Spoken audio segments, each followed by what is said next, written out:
That again? Yeah. Uh, My name is Steve Guttenberg, and I'm here with my hero, actually. So we're going to talk about heroes today, but Nelson is one of mine with Nelson Pass at Sea Ranch in New Jersey? No, California. I think we're in California. This does not look like any part of New Jersey I've ever been. Have you ever been there? yes. It doesn't look like that, right? Well, it's got Well, its own charms if you get off the coast. yeah. Well, I'll ask Bruce Springsteen next time I see him. But anyway, we're going to talk about how this all began. And so you started making apps when you were a kid? Well, actually, let's see. I started out when I was about 14 or so. I started, putting together loudspeakers. Uh-huh. And at first they were, kind of your full range driver affair with a cardboard enclosure, if you can imagine. Wow. And graduating to like plywood. Uh-huh. Well, yeah, that's a big step up. Yeah, and then the plywood one got a tweeter also, and Oh, so man. by the time I got to college, which for me was '69 when I Mhm. was 18. Let's see, by then I had done a couple of like Heathkit work and screwing around. I always screwed around with electronics, but I did. These were playing with radios and pinball machines and stuff like Uh-huh. that, Uh-huh. and so the first amplifier, though, that I built that was all from scratch as opposed to a kit Mm-hmm. would have been 1970, and it was a design borrowed off of a guy that I knew, Peter Wehrbeck, who had made some improvements on the original RCA quasi-complementary circuit, Mm. and so there we were. Now, and I was at that point I was in an apartment with other guys at UC Davis, and everybody in that apartment was a stereo freak. We used to talk in terms of going back to the house and dropping some stereo file, or actually it was stereo review. I'm Yeah, sorry, there's stereo files a ways review, off, yeah. and we had a wall of sound because everybody's systems were all got lined up on this huge wall and could Wow. all be played with the same signal. And of course, it was a monstrosity, but we had, all manner of stuff, including, let's see, ARs and Dynacos and JBLs. lots of JBL. Bozak? Any Bozaks No there? Bozak, some homemade stuff out of things like Utah, and let's see, who else was making drivers back then? Whatever the hell we could get a hold of. Uh-huh. And now, also though, this guy Pete Wehrbeck, who had been the originator of the circuit that I built for myself, and I should say with the help from a guy that I know, Mike Marr, who was very handy on a lot of levels, he fell in. He was designing stuff. He was very serious. He fell in with the guys who were ESS, and they were in a house in The Sacramento, speaker company. speaker company, and they were launching a speaker company, and they were building speakers. They started out with electrostatic paneled loudspeakers with cone based bottom ends, and also they had a version of the quads called the super quads, where they put the quad in a very nice looking enclosure, Huh. and they put a Jansen on top of it, and they had some towers with KEF B139 woofers in them, which are the Bailey type lines, and so they were doing a lot of good. And this is 69 or This so? was this would have been 70, and then into 71. So Peter got a job there, and they decided they were going to get into the amplifier business, and he knew enough to do that. He was the guy, and he taught me quite a bit. It was kind of a passive thing. He'd go, "Here, read this," or "Here, Mhm. look at that." Uh-huh. And so, but I could always go back and get more advice out of him, or even hobnob with him. He was just being around him was an influence. Wow. So he went to ESS, and it wasn't all that long after that I ended up also working at ESS, except that I was involved with the speakers as opposed to the electronics end of it, and I was mostly doing crossovers. Now, about a month. Designing crossover. Yeah. Yeah. Okay. Yeah. Oh, in fact, I put together a very cute box. They of course, back when they were in the house in Sacramento and it was a small facility, they would clip lead together all of these capacitors and coils and resistors, and it would be laying all around on the floor, and then they would listen to the speaker and fool around with it by clipping in other parts and so on and so forth. The usual thing. Mm-hmm. Well, that was really not efficient, and there was many errors associated with that process. So I built a big box full of coils, capacitors, and resistors already, all mounted up, and they all came out on female banana plugs, and you could take these Pomona male-to-male wires, and you could wire it up any damn way you wanted, and stack them too, so that you could just keep, making all the connections you need off of one post. Like a patch bay, basically. A big patch bay full of parts. And it was called the high pass, low pass, no pass. That's fantastic. And it got used a lot. And so I was at ESS. I needed to finance my way through college by working. And so I actually ended up doing full-time at ESS at basically nights and then carrying a full load of physics during the day. Wow. And I was there 72 through 73. And that was, but about a month after I arrived, they met Oscar Heil. And Heil introduced them to his air motion transformer, and he was looking for a company to license this design and put it into manufacturing and give him money. And that was a huge boost to ESS. It put the company on the map in a big way. And got rid of the whole electrostatic part. They got out of the electrostatic business. But at the same time, they also went into electronics. They had a very nice amplifier and a preamp. The power amp, which is a 250 watt per channel version, kind of similar to what Bob Carver was doing, except that it had a little more sophisticated front end circuitry. And they also made a preamp. And so they were in the business, and I was in the position of doing a lot of work around the Heils, and so they were made in Germany? No, they were made at ESS. Oh, the driver, they were made there. Oh, okay. yeah, sure. He wasn't involved. Right from scratch. Oscar showed up with all the tooling, too. He didn't just say, I've got a great idea. Oscar was a very hands-on inventor. I thought he was making them there, and they were importing No, he was in Palo Alto. Oh, okay. But he had actually fabricated the tooling required to make them. He designed the magnetizers that were required to charge the magnets. He had it already worked out to a fair degree. Just add some more money and off you go. So now this is where I met my wife, Jill, and she was working at ESS and basically found herself just kind of like no ride home at the end of the shift because her then husband was working they were running night shifts. They had some 24-hour shifts on occasion because they were really busy. There was a lot of business. But she had nothing to do. She's hanging around. She doesn't have a ride home.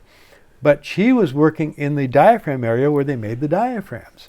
And I had constructed a small anechoic chamber for the purpose of, we carefully tested, believe me, we really tested this stuff carefully because, of course, it was crucial.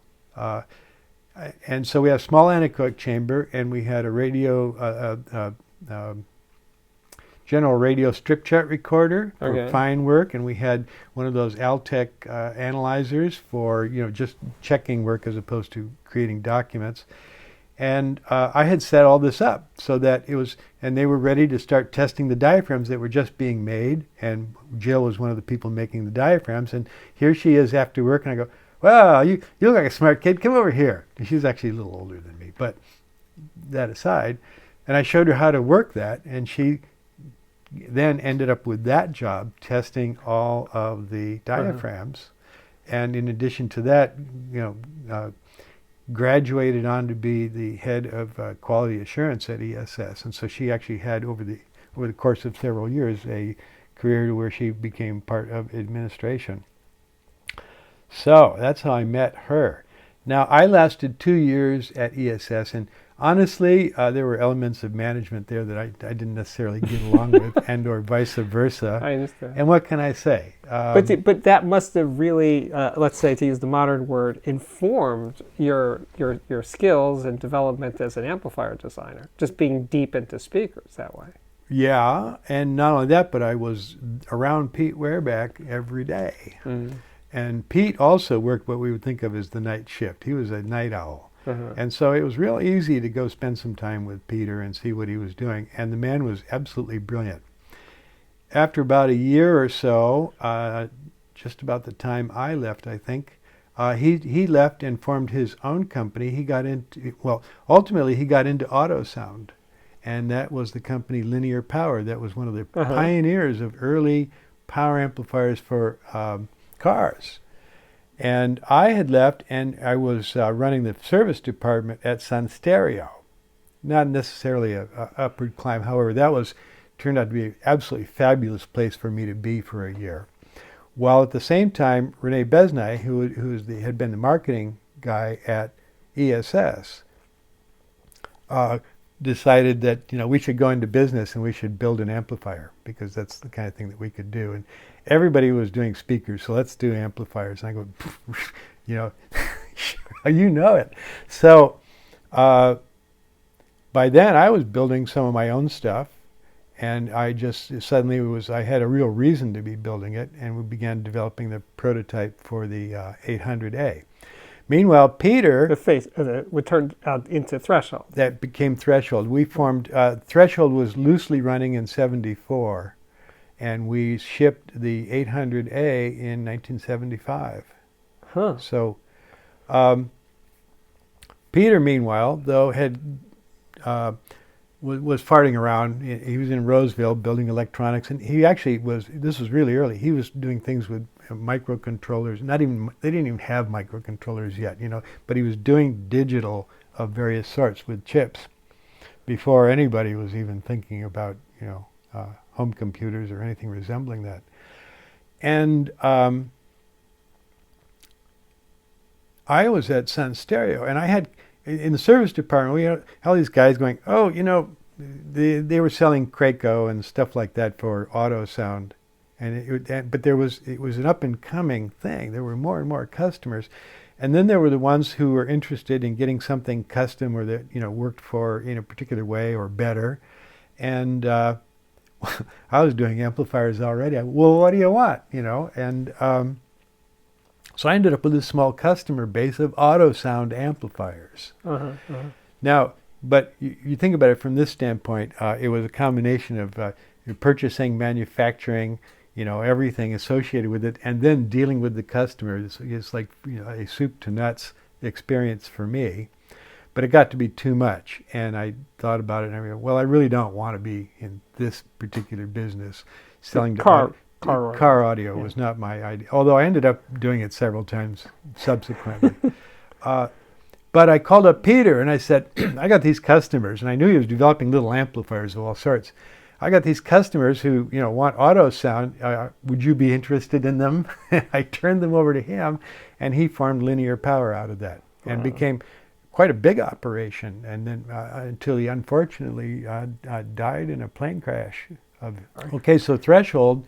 While I was at Sun Stereo for a year, I was learning how to fix everybody else's stuff and what works and what doesn't from a reliability standpoint, and also the fixability. In other words, I learned how not to manufacture things that are difficult to repair or otherwise deal with. And I have kept that to this day. We try to make it so that the schematic looks like the circuit board, and it all comes out so that if you're a tech, you can go, oh yeah, okay, that's over here. I can see this. Or a lot of stuff is not that way at all. But did you have any heroes that you want to cite in terms of? Well, Wehrback was a fine example of that. Okay. And I did get to know Bob Carver a little bit because he came and visited at ESS, and they actually had a video of him on the production line, helping to build amplifiers. Oh, cool. And but no, actually at that point I was on my own by then. Oh, really? That's good. I mean, that's sort of impressive. You had your own vision early on. Well, At this point, you're 24, 25 years old. I was 20, in 75, I was 24, yeah. Yeah, so you had your I own was thing. president of my own corporation. Successful I had payroll. corporation. And payroll and employees. I And, had the whole thing already. and how did that feel? Could you handle it? I mean, were you happy? It's a lot of work, an incredible amount of work. But you just wanted to design stuff. You didn't want to do all that other administrative. Well, back then I was perfect. You know, I like to build stuff. You know, everything that I do, I design it. But I always build probably the, you know, in First Watt, I no longer do their production work, but I do build the first 10 of everything. You know, For First Watt. For First Watt. Not Past Labs. Well, no, I build the first one of the Past Lab stuff, and then I hand it over. But I have the staff at Past Labs is, you know, I have Wayne, I've got Mike Janes, I've got Dennisman Harrington. I got people who can absolutely handle this in many cases better than I can. So that's not an issue. But do you think that's unusual that that you not only design them, but you actually at least build one of them yourself, just to make sure it actually is buildable? But I like to build the stuff. That's why I try, if it's reasonable, I try to build 10 for me. But you if you look around here, you'll see them on the shelves. You know, it's like. But you find things at that point where you're building that first one. You go, oh no, I got to figure out a way to make this easier to build. Does that happen? Oh, that's you know, that's why you do it. I have met designers who, in their career, they were of the throw it over the fence variety, or the design is done. That is to say, here's the schematic, and they throw it over the fence, and then people on the other side are supposed to make that work.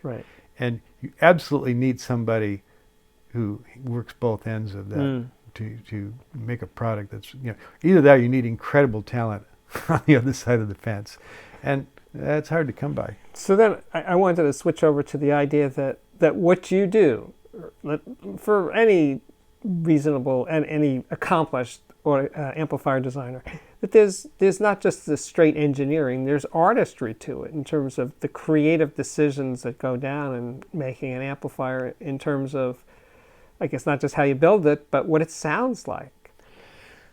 Well, there's a whole bunch of angles to this, and I'll kind of divvy it up quickly into when you're actually working just on the design itself. I want to do something that I feel creative. I'm a creative guy. I want to do something that isn't a copy of what somebody else did. And so I always want to be, you know, adding something unique to the party.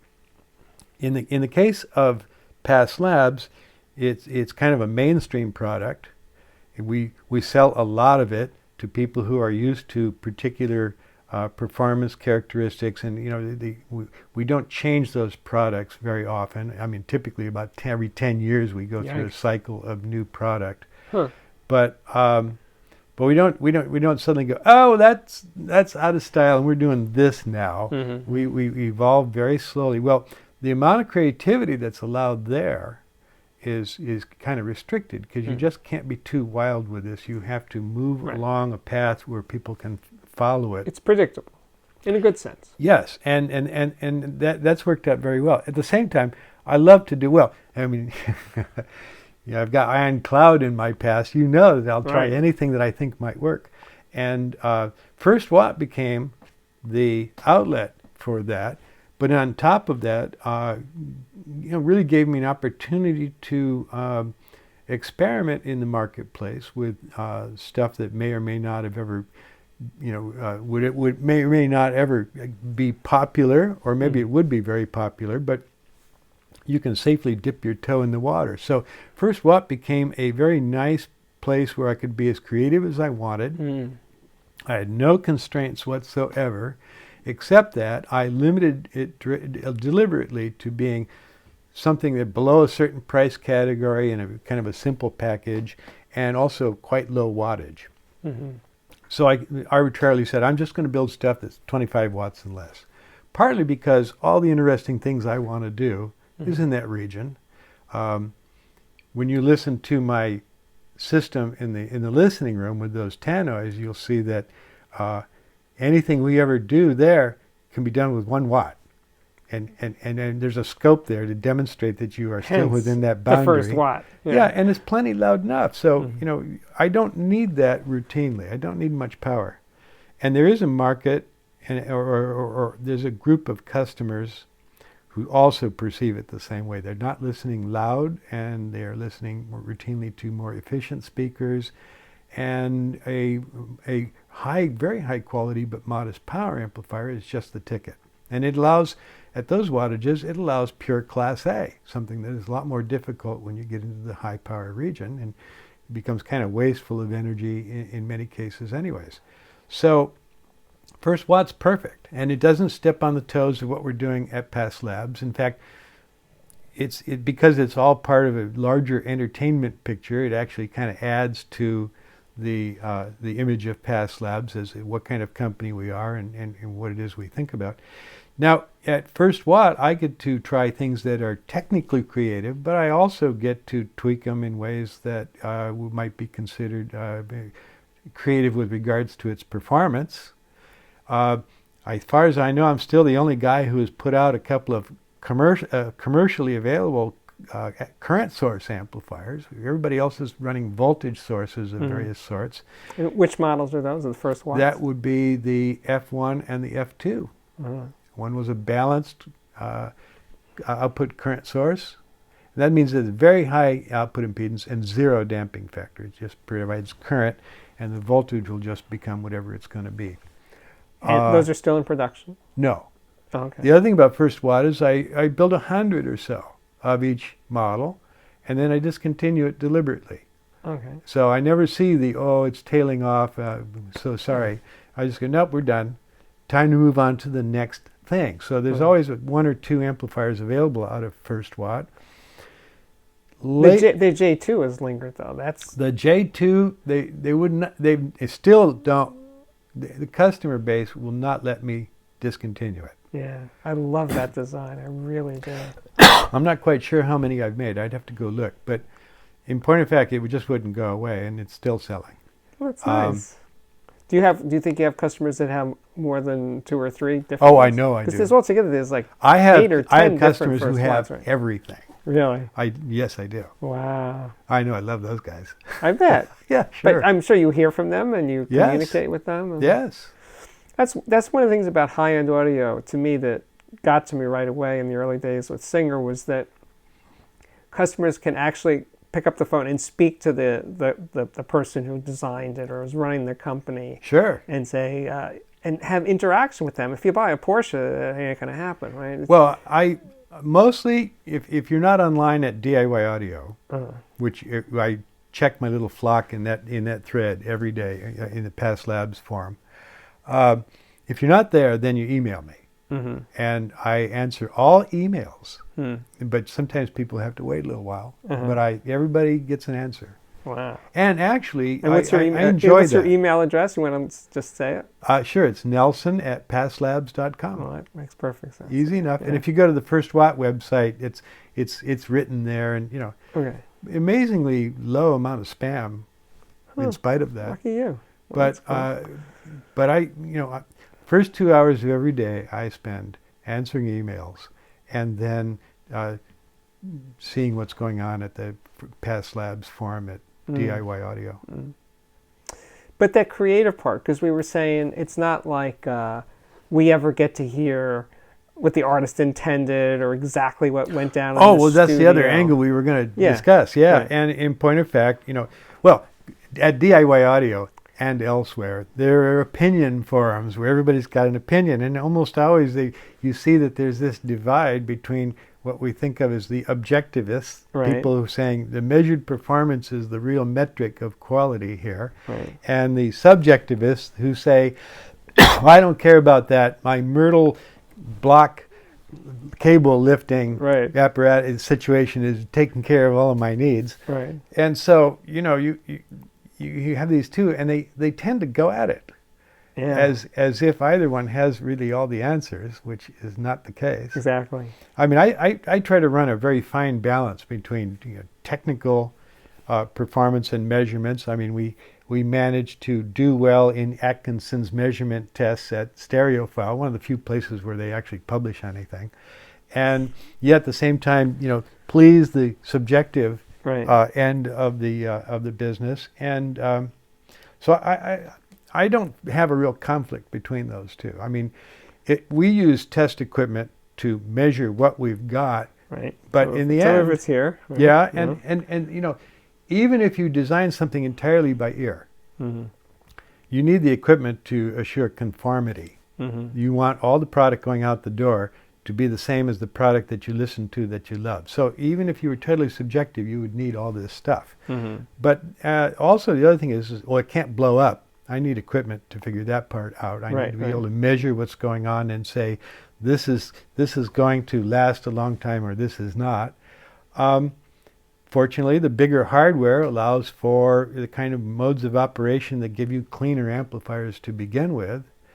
And so philosophically, I'm very much along with somebody like Bart Locanthe, who developed a complementary power amplifier in 1966 for JBL. They had an amplifier that was very fine, and Locanthe he had a philosophy about this, and it was that we should build the best, most linear amplifier that we can before we apply feedback. All attempts to do it in any other way don't come out as well. And I agree with that entirely, which is that, you know, feedback is like a credit card. It's a nice thing, convenient to have, gets the job done. You do need to have money to pay the bill at the end of the month. And that means that the performance of the amplifier has got to be decent at its base. And I mean, that's how I view this. And so I end up with, you know, some Class A big hardware because I like things that are intrinsically linear. But I'm not religious about feedback versus no feedback. I'm not religious about measurements versus subjective. I try to use everything that, you know, comes my way and can benefit me. I'm trying to build a fine amplifier that sounds good. And so the arguments go back and forth, and I don't really find that either side is actually, you know, got it all figured out. One thing that's always important, and my bestest partner ever, Joe Sammet, from all those, he was the one who introduced me to Dan DiAgostino and the Dayton Wrights. He had been a stockholder at ESS. You'd be amazed how many people. I've got people working at Past Labs who are at ESS. Oh, wow. Yeah, and at least one of them is a business partner. So, but Joe always said, you know, it's entertainment, not dialysis. There you go. That sums it up perfectly. Yeah, and so we try to really just be the best in both cases. We measure and we listen, and we measure and we listen, and it's a long process, and you have to live with stuff. I believe in blind testing, but we've always had our own way of kind of doing that. Now I'll give it to you because it's kind of fun. Because I make amplifiers, I can make amplifiers that look identical and yet be different in some way. Joe Sammet was the sharpest pair of ears I ever knew. He was absolutely incredible. He was good at a lot of other things too. But this was one of the things that it was fun to take advantage of, because you could hand him blind tested, or you could have him engage in blind testing of two different things, and he could tell you what the result was, and he was very reliable. So it was always a case of, Joe, I put two amplifiers in the back in the trunk of your car. They weren't even labeled. He would put a label A and B on them, and he would take them and he'd come back, you know, a couple of weeks later and go, well, this one's pretty good, you know, but this one over here, it needs a little help. Now the thing is that on more than one occasion, just for grins, I handed him two identical amplifiers, and he would come back and say, I can't tell anything about this. And now he had about, I don't know, I would estimate it maybe a 90% positive rate in terms of that. So I learned to trust his ears. Right. And he actually also undertook the education of other people at the company in terms of listening skills and such.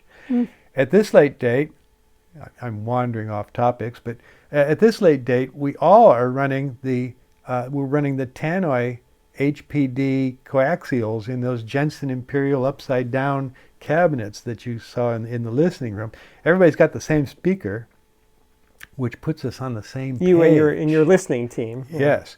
And as Joe would say, this is not the best speaker in the world. It is the one that is most revealing of electronics. And that's what it's there for. Yeah. That's a good place to end. We should stop there. We got more. Sure. There'll be more episodes. Yeah. Nelson's got a lot more to say, obviously. I'm gonna change shirts. Wow, you're pulling out all the stops for me. My name's Steve Guttenberg. This is Nelson Pass, and we are at the Sea Ranch. We are at Sea Ranch in California, and we're in his workshop. And thank you guys for watching. See you again real soon. Bye-bye.